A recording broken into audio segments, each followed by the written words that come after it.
boleh lihat sini, boleh lihat kamera. Ya, Kamera udah on? udah. Udah, oke. Oke. Oke. Halo, nyalain HP lu. Sa. Oh, salah HP mana? Iya, saya sudah Sudah. sih. Oke, kembali lagi di Baper Podcast. Kali ini kita masuk ke sesi ketiga, yaitu apa itu Baper Podcast? Baper Podcast merupakan bahas perawat podcast yang diinisiasi oleh DPD PPNU Kota Denpasar. Yang khusus kita akan membicarakan tentang perawat, khususnya eh, di organisasi profesi tercinta kita yaitu PPNI atau Persatuan Perawat Nasional Indonesia. Untuk sesi ketiga ini kita sudah kedatangan tamu yang sangat spesial, yaitu orang yang berpengaruh di Dewan Pengurus Daerah PPNI Kota Denpasar, yaitu beliau merupakan jabatan beliau saat ini adalah sekretaris dari DPD PPNI Kota Denpasar, yaitu Nurse Iketut Sudiarte SK Pemkab. Untuk itu kita sapa dulu. Selamat sore Pak Tut. Selamat sore. Oke. Gimana kabarnya Pak Tut? Baik. Baik ya. Ya, kita juga baik. Jadi untuk podcast ini kita ngomongnya santai aja Pak Tut ya. Oke. Apa namanya, untuk podcast ini kita rencananya kan topiknya adalah topik yang umum. Yang umum itu apa? Jadi podcast ini nanti akan didengar oleh seluruh anggota PPNI, khususnya DPD PPNI Kota Denpasar, baik itu anggota baru maupun anggota lama. Nah, saya sebagai administrator di Infocom itu terutama yang handling di sosial medianya Infocom, saya sering sekali dapat pertanyaan bagaimana sih caranya registrasi anggota baru, bagaimana sih atau untuk anggota-anggota yang baru banget, baru tamat gitu kan, itu gimana sih caranya masuk PPNI, apa sih PPNI itu. Nah gitu, mungkin di sesi 1 dan 2 kemarin kan kita bahas tentang masih ke COVID ya, artinya itu karena kita masih istilahnya masih dalam masa-masa pandemi, mungkin topik yang hits itu adalah itu. Tapi untuk sekarang ke depannya sesi ketiga dan berikutnya itu rencananya kita akan bahas benar-benar pure di organisasi Pak. Oke. Nah, jadi untuk di awal saya harap sih bisa Patut sebagai seorang apa namanya yang juga sudah lama di kepengurusan ini bisa menjelaskan hal-hal yang mendasar dari apa itu PPNI. Ya. Mungkin saya akan berunut dari awal, tapi kita gininya penjelasannya mungkin Patut bisa kemas sedemikian rupa, mungkin supaya teman-teman yang awam itu juga bisa mengerti dan lebih lebih tertarik untuk masuk ke, walaupun memang wajib kan masuknya kan wajib ya, tapi untuk mengenal kembali apa sih itu PPNI. Ya, nah, mungkin dari yang pertama seperti ini Pak Tut. Pertanyaan paling sering ditanyakan oleh teman-teman itu PPNI itu apa, dan apakah PPNI itu adalah sebuah organisasi untuk seluruh perawat, atau maksudnya apakah baru lulus itu emang harus masuk PPNI ya? Gimana gitu? Baik, terima kasih ya. Kalau kita merunut dari PPNI itu sebenarnya secara normatif hukum PPNI itu adalah implementasi dari Undang-Undang 38 tahun 2014 tentang keperawatan. Nah, itu sebenarnya implementasi dari Undang-Undang 38 itu organisasi perawat adalah PPNI, jadi Persatuan Perawat Nasional Indonesia. Nah, tetapi dalam pelaksanaannya PPNI itu luar ada dibandingkan undang-undang itu, tetapi tidak masalah. Yang penting setiap perawat itu harus sebagai anggota PPNI. Itu dulu pertama. Itu mutlak ya tadi ya? Ya, mutlak. Karena sesuai dengan Undang-Undang 38 itu organisasi perawat hanya ada satu PPNI. Kecuali nanti kalau ada perubahan nanti Undang-Undang 38 ya berbeda lagi konteksnya. Tapi yang sekarang yang sudah ada adalah bahwa organisasi perawat itu PPNI. Itu yang pertama. Terus kedua, setiap perawat itu harus menjadi anggota PPNI dulu untuk mendapatkan STR. Jadi kan, ya, jadi selama ini kan begitu lulus orang beranggapan bahwa selesai lulus sudah jadi perawat, padahal itu sebenarnya belum. Ya, at least sebelum tahun 2012, begitu selesai lulus tidak ada sertifikat kompetensi, udah langsung kerja. Saya merasakan itu. Ya, tapi begitu lewat dari tahun 2012, maka ijazah tidak cukup lagi. Gitu. Jadi jasa perawat, kemudian setelah ijazah perawat kalau belum lulus sertifikasi kompetensi atau serkom, maka itu tidak bisa jadi perawat. Jadi harus lulus memiliki jasa, kemudian memiliki serkom, kemudian setelah ada serkom, sertifikat kompetensi, kemudian mengajukan STR. Nah, STR itu sebenarnya adalah bukti bahwa seorang perawat itu terregistrasi oleh negara. Jadi didaftarkan sebagai sebagai perawat. Kalau di luar negeri kan ada namanya register nurse. Ya, RN itu ada. Ya, kalau di luar negeri. Kalau di Indonesia ya STR itu. Nah, terus sekarang pertanyaannya kan ada beberapa teman saya pernah diskusi. Apakah perawat STR itu bisa dikatakan RN? Tergantung sekarang PPNI mau menggunakan apa enggak. Ya, kemudian negara menggunakan, yang jelas negara mengakui dengan adanya bukti STR itu. Nah, kemudian setelah ada STR, yang bersangkutan kan bekerja. Jadi yang bersangkutan bekerja, maka diperlukan lagi hal yang lain seperti rincian kewenangan klinis, izin. Jadi ada surat praktik perawat. Perawat bagi dua, ada SIPP mandiri maupun SIPP di tempat kerja. Ya, itu jadi urutan kalau jadi seorang perawat. Nanti setelah bekerja baru nanti ada ketentuan lagi sebagai perawat.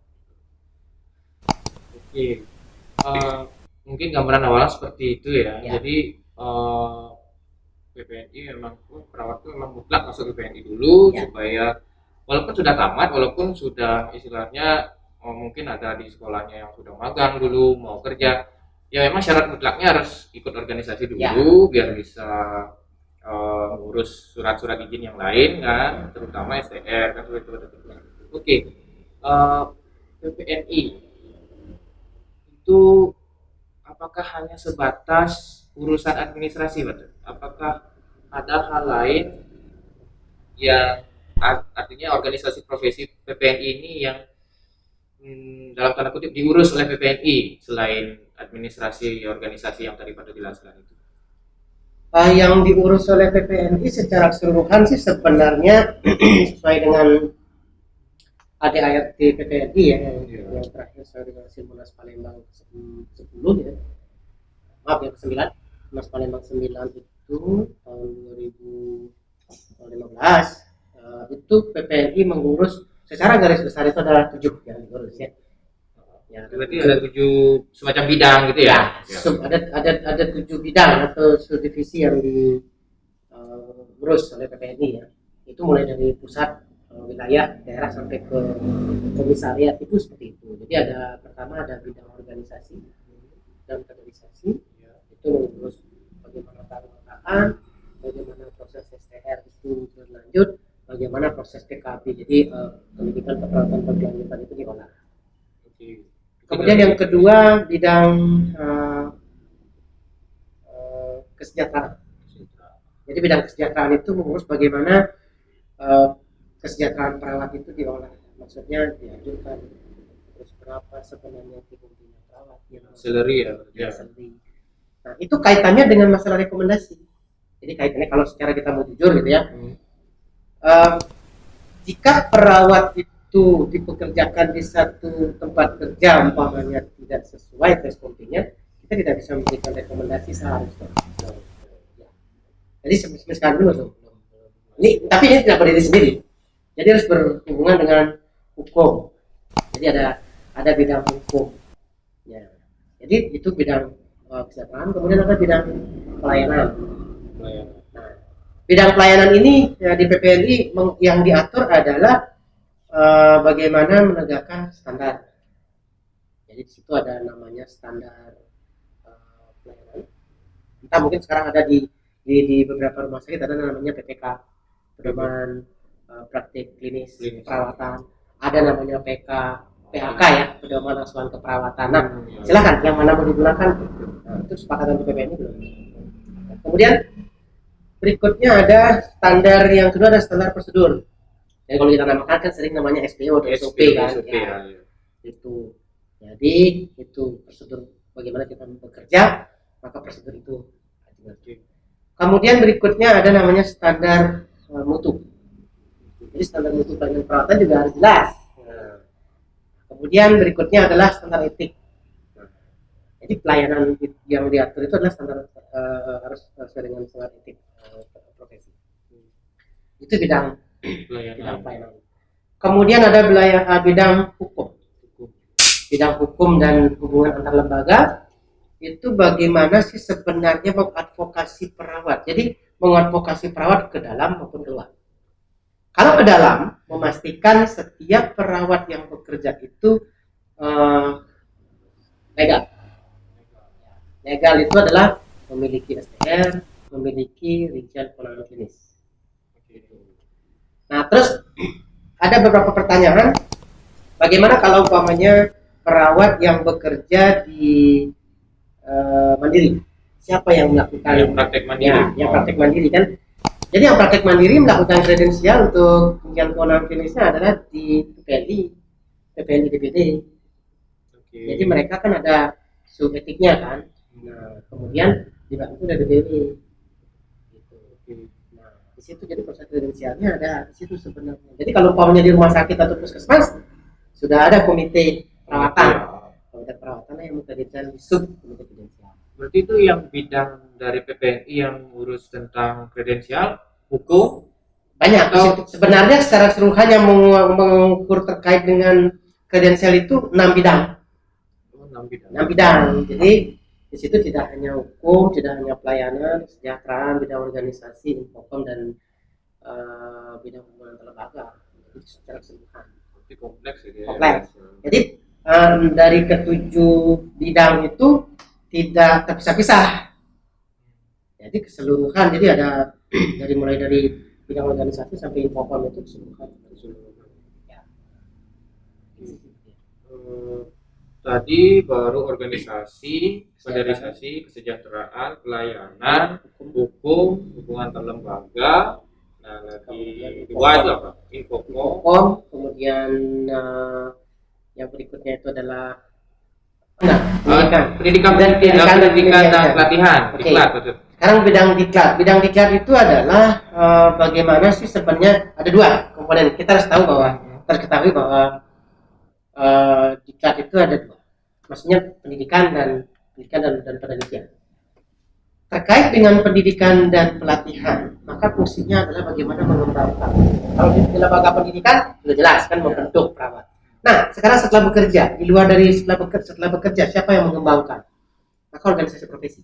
Itu ada di bidang diklat. Jadi fungsi dari pelatihan. Jadi ada pendidikan keperawatan berkelanjutan itu dimanfaatkan, ya harus dilakukan oleh organisasi profesi. Berarti skill artinya mengkhusus itu sebenarnya organisasi profesi ya yang punya tanggung jawab untuk peningkatan itu. Betul. Peningkatan itu harus jelas. Jadi yang melakukan itu adalah bidang diklat. Nah, kemudian dari bidang diklat ini untuk menyelenggarakan diklat ini harus berdasarkan sesuai dengan penelitian, maksudnya penelitian klinis, manajemen dan pendidikan. Nah, di situ tidak akan ada terpisah lagi. Makanya integrasi dari ke-7 bidang akan tercapai. Nah, kemudian berikutnya adalah bidang infocom. Di mana di bidang infocom ini akan menyampaikan semua keseluruhan kegiatan aktivitas baik dari segi perencanaan, proses maupun dari hasil. Menyampaikan informasi ya ke masyarakat bagaimana sih sebenarnya secara keseluruhan. Oke, mungkin itu sudah gambaran bagian-bagian dari organisasi PPNI tersebut, Ya. artinya bidang-bidang yang di bawahnya. Nah, Ya. saya sempat dengar itu teman-teman juga pasti yang awam ya, terutama Ya. yang artinya dalam artian anggota, tapi mungkin masih kurang informasi masalah organisasi ini. Itu mereka tahu ada istilah-istilah DPK, Ya. DPD, DPW, Ya. DPP. Nah, itu mungkin bisa dijabarkan untuk satu-satu apa sih sebenarnya DPP itu, apa DPW itu, apa DPD. Baik, terima kasih. Terkait dengan kepengurusan, jadi kepengurusan PPNI itu ada dari pusat, wilayah, daerah, dan komisariat. Yang pertama mulai pengurus pusat. Pengurus pusat itu adalah ada di ibu kota Jakarta ya, jadi ibu kota Indonesia. Itu pengurus yang dipilih oleh dari perwakilan daerah dan wilayah. Jadi itu setiap 5 tahun diganti. Kemudian dari 5 tahun itu ada pemilihan secara demokratis, jadi ada proses musyawarah nasional. Musyawarah nasional. Di musyawarah nasional. Kemudian hasil dari musyawarah nasional itu akan menghasilkan anggaran dasar, anggaran rumah tangga, dan garis-garis besar program yang dilakukan oleh pengurus DPP. Kemudian maksimal 1 tahun dari selesai munas, maka di provinsi-provinsi yang menjadi cabangnya PPNI harus melakukan musyawarah provinsi. Jadi musyawarah provinsi itu masing-masing provinsi maksimal 1 tahun. Kemudian, nah, yang melakukan musyawarah provinsi atau musprop PPNI itu adalah DPD di bawah dari provinsi itu, yang sudah disepakati, yang disetujui oleh DPP. Nah, dilaporkan. Kemudian 1 tahun maksimal dari masa musyawarah provinsi, maka harus ada musyawarah daerah atau musyawarah daerah kabupaten maupun kota. Jadi maksimal 1 tahun. Nah, kemudian ada beberapa pertanyaan, bagaimana kalau yang pengurusan peralihan yang mengikuti alurnya? Maksudnya begini, katakanlah umpamanya masa kepengurusan itu baru 2 tahun terus ada perubahan. Jadi yang ini tidak 5 tahun. Jadi selesai masa bakti sebagai pengurus, dia dipilih ulang lagi. Jadi tidak 5 tahun. Jadi masa berlakunya, karena kan itu masa peralihan. Nah, sehingga maksimal 1 tahun setelah ini, karena pada saat kenapa 1 tahun itu? Kenapa 1 tahun itu? Karena untuk menyesuaikan, karena setiap masing-masing pengurusan DPP biasanya akan terjadi perubahan struktur. Jadi untuk menyesuaikan itu agar sama. Nah, kemudian setelah 1 tahun, maksimal 1 tahun dari tadi DPW, kemudian DPD, itu harus ada DPK. Maksimal DPK itu harus melakukan musyawarah tingkat komisariat. Itu memilih pengurus-pengurus komisariat. Jadi pengurus-pengurus DPD diambil dari DPK, kemudian DPK dari masing-masing tempat kerja. Nah, ketentuannya pun jelas. Di dalam ADART PPNI terbaru hasil Munas Palembang. Berarti DPK itu adalah unit Terkecil. kepengurusan terkecil di setiap tempat kerja. Ada syaratnya ya? Kalau DPK itu ada syarat minimal 25 orang. 25 orang. Jadi minimal 20. Jadi ada ketentuannya adalah minimal 25 orang anggota dalam satu DPK itu boleh mengajukan ke DPD untuk diajukan sebagai DPK. Dan di situ harus ada ketentuan siapa yang disepakati secara musyawarah itu sebagai pengurus, sebagai ketua, sesuai dengan struktur yang ada di DPP. Jadi sementara ini kan ada 7 bidang dan 7 divisi. Nah, jadi itu harus dilengkapi sama. Jadi antara struktur pengurusan dari DPP sampai ke DPK itu sama. Itu seharusnya. Tapi mungkin di lapangan, kenyataan di lapangan sepertinya kalau kepengurusan DPK itu kadang-kadang ada yang berbeda ya maksudnya. Artinya dalam artian mungkin bidang atau divisi yang dimiliki oleh DPK tersebut digabung atau mungkin itu menyesuaikan dengan tapi seharusnya tidak boleh maksudnya. sebenarnya kalau di DPK itu tidak menjadi soal sih kalau dia ada itu, yang penting untuk memfasilitasi bagaimana untuk pelayanan. Tapi yang pasti kalau di DPK itu minimal ada organisasi pelayanan kesejahteraan pokok. Kalau umpamanya hukum antar lembaga dengan diklat bisa digabungkan. Ini sebenarnya kalau secara normatif anggaran dasar anggaran rumah tangga harus terpisah harusnya gitu. Tetapi apakah itu bisa digabungkan?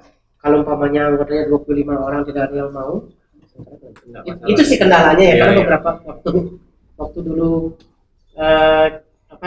saya sebagai pengurus sebelumnya itu ada beberapa yang tidak makan, sudah diberikan sebagai pengurus, nah itu sering jadi masalah.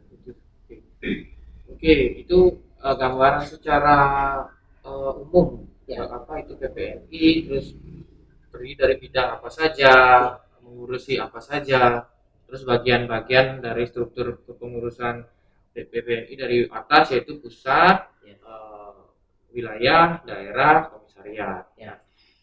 Lalu mungkin patut bisa jelaskan apa saja kewenangan yang dimiliki oleh masing-masing tingkatan itu, dalam artian komisariat, daerah atau wilayah itu boleh ngapain aja sih dalam artian untuk mengurusi anggotanya itu. Ya, baik. Kita mulai dari pusat dulu ya. Okay. Kalau pusat itu kewenangannya sangat luas karena sampai ke DPK ya. Ya. Dan itu lebih cenderung ke regulasi dan kebijakan. Nah, kemudian bagaimana aturan tata berorganisasi itu oleh pusat.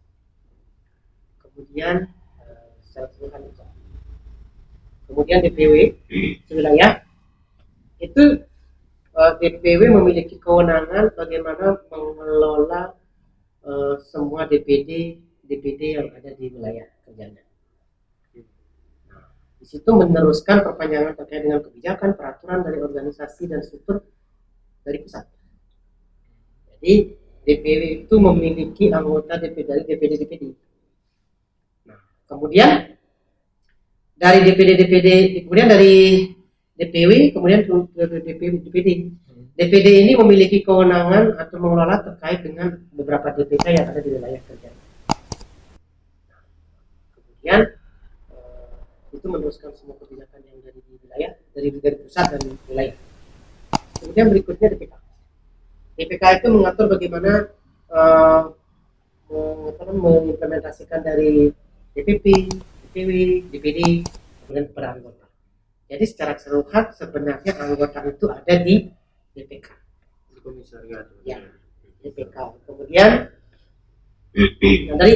dari anggota-anggota yang ada di bawah DPK ini itu harus dikelola oleh anggota DPK. Artinya pengurus DPK sebenarnya. Nah, dia baru dilihat dari DPD. Nah, terus sekarang pertanyaannya kan ada beberapa teman yang bilang ini sebenarnya anggota di mana sih? Anggota itu secara keseluruhan ada di DPD dan DPK. Gitu. Karena kalau di wilayah di DPW dan di kota maupun provinsi itu adalah mengkoordinir DPD kewenangannya, tidak sampai ke DPK. Tetapi kalau DPD sampai DPK langsung ke DPK. Nah, jadi anggota itu ada di DPD dan di DPK. Makanya mungkin mungkin teman-teman juga pasti punya itu, kalau yang sudah terregistrasi pasti punya kartu tanda anggota. Dan di sana ditulis pasti tempat kerja atau komisariatnya dan dari DPD mana gitu ya. Kalau misalnya memang anggota Denpasar ya kartunya pasti kota Denpasar, lalu tempat kerjanya di mana. Oke, itu mungkin tentang keanggotaan juga waktu ini. Mungkin pertanyaan sebagian besar anggota. Jadi dari tingkatan-tingkatan DPK, DPD, DPW sampai DPP itu kan mungkin teman-teman juga ada yang baca mungkin tentang ini iuran gitu ya. Ini kan kalau kita keanggotaan kita bicara tentang anggota, bicara tentang organisasi pasti harus ada iuran kan seperti itu. Nah, di sana mungkin ada pembagian betul.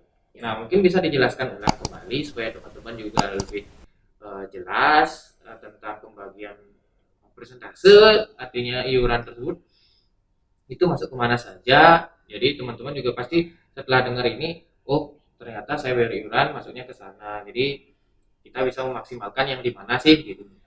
Itu gimana? Baik, terkait dengan iuran ini sebenarnya banyak pertanyaan juga. Masuk ke saya ke baik Japri maupun ke email organisasi.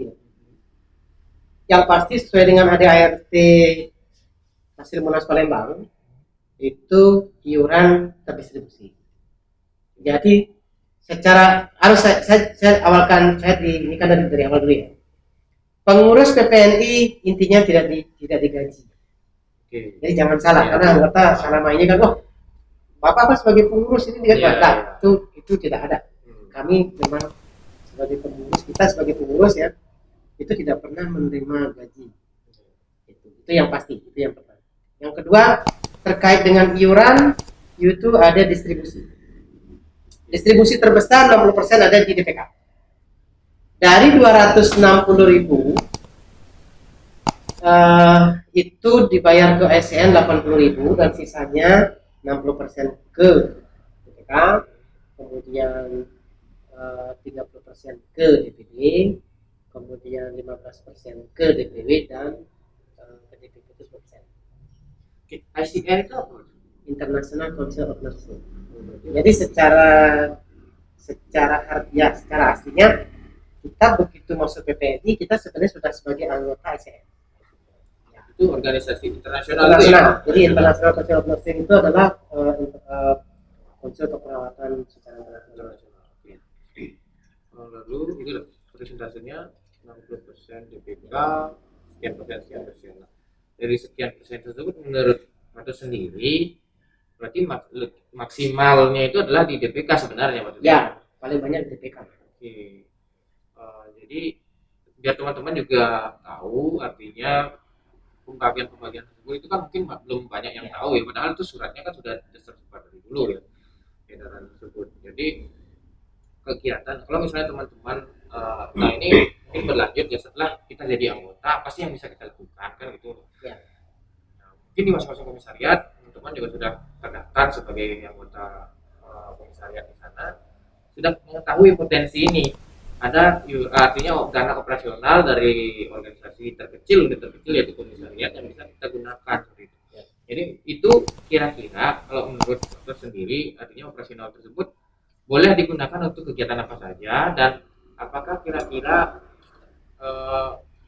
biar terang juga teman-teman sebagai anggota yang baru, saya bayarnya banyak nih, kenapa saya seminar juga harus bayar gitu misalnya, kan pasti banyak pertanyaan seperti itu. Mungkin kira-kira bisa diterangkan gitu. Oke, baik. Teman-teman anggota sejawat nurse semua, terutama mungkin anggota DPD, PPNI Kota Denpasar yang masih punya undang-undang atau pertanyaan, bisa tuliskan di kolom komentar di bawah, atau mungkin bisa nanti lewat email di ppni.denpasar@gmail.com, bisa disampaikan di sana pertanyaannya, undang-undangnya, atau bisa juga melewat platform grup Telegram yang sudah kita bentuk. Nanti masing-masing ketua DPK akan saya sudah berikan akses ke ketua DPK untuk menginvite anggotanya untuk masuk ke grup Telegram itu, anggotanya atau member dari grup itu bahkan ribuan itu bisa masuk. Jadi teman-teman bisa masuk ke sana, bisa melakukan pertanyaan di sana lewat kolom komentar juga bisa, atau di platform sosial media dari DPD PPNI Kota Denpasar yang lain seperti Facebook di fanpage-nya DPD PPNI Kota Denpasar, atau Instagram bisa lewat DM atau komentar di PPNI Kota Denpasar.